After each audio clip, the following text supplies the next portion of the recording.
తెంచుకుంటే తెగిపోతుందా దేవుడు వేసిన బంధం?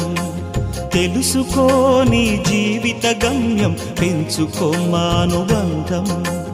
7 అడుగులు నడిచిన వాడే 7 జన్మలు తోడుంటాడు. భర్తగా నిన్ను భరించువాడే బ్రతుకు దీపం వెలిగిస్తాడు.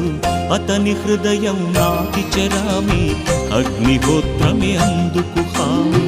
అతని హృదయం నాటి చెరామి, అగ్నిహోత్రమే అందుకు హామీ. తెంచుకుంటే తెగిపోతుందా దేవుడు వేసిన బంధం? తెలుసుకో నీ జీవిత గమ్యం, పెంచుకోమానుబంధం.